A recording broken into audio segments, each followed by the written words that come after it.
Hello and welcome to Telegraph Studios. I'm Alistair Greener and today we're talking about outsourcing facilities management.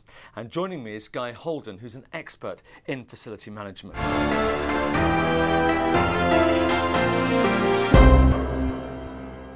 Thanks for joining us. Thank you, Alistair. First of all, let's say, for example, I'm a company, I need to cut costs, and I've worked out the one way to do that is to outsource my facilities management. So what are the sort of questions that I need to be asking? Well, I think the first question you need to be asking is, have you got the right question that I want to reduce cost? And of course, conventionally, if you just want to reduce cost, then you'd go to market and you'd try and find the best provider with the best skills to deliver the best quality services at that lowest cost that you're looking for. But in today's world, for most large organisations, that isn't really the question that they need to ask.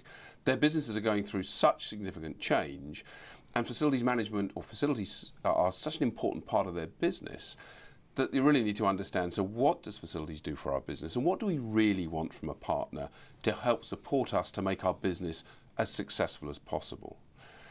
It's a phrase which we've termed enterprise facility management. It's taking an enterprise perspective of what facilities management does for your business, because it's really about the business impact you should be thinking about, not the buildings. I want you to help me understand exactly what you're talking about. Could you maybe give me some examples? So let's talk about one of our customers. One of our customers who's a large Fortune 100 company. They operate in a very dynamic marketplace, very fast-changing marketplace. And to keep ahead in that market, they've been very acquisitive. And they've made more than 50 acquisitions in the last 5 years. And just in the last 2.5 years, just in Europe, we've worked with them on 15 significant acquisitions. Now, each one of those has brought in additional employees. They brought in 5,000 additional employees over that 2.5-year period in 35 different cities across 20 countries in Europe. It's about 1 million square feet of additional space coming into that company. Now, every one of those acquisitions has got to be done to deliver a specific financial outcome within a specific amount of time. So now we partner with them. We've done about 7,000 hours of data gathering and analysis and recommendations, and then implementing all of those change programs in all of those cities to deliver those results. That's a really good example of the type of business initiative that facilities management really adds value to, rather than just seeing as it's saving costs from just delivering the services every day in the existing buildings.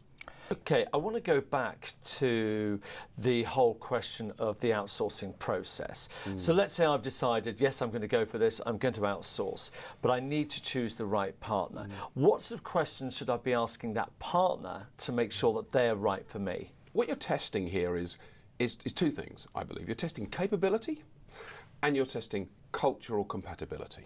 If you're an organisation, for example, that has a number of critical environments in your buildings, like data centres or trading floors or production lines or regulated environments, you need to really test the capability of that organisation to do that, because you can't half chance that. It's too important to your business.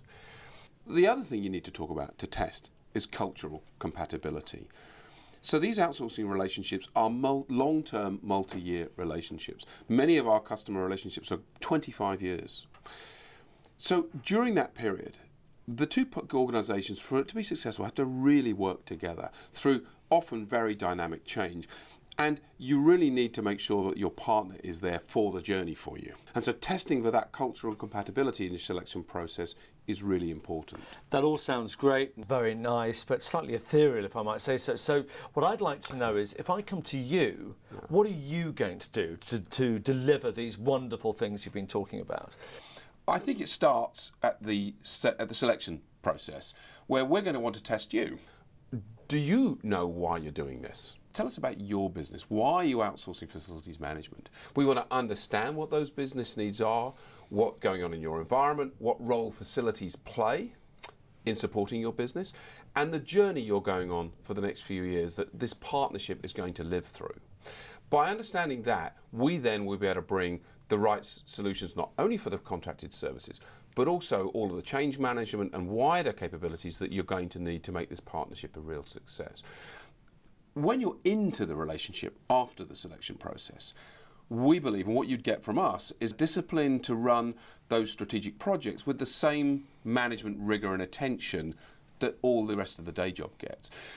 Typically, the day job will get a lot of performance measures and metrics and management meetings and reporting and so on, and yet some of the really important stuff often doesn't get that rigor of engagement between the two parties.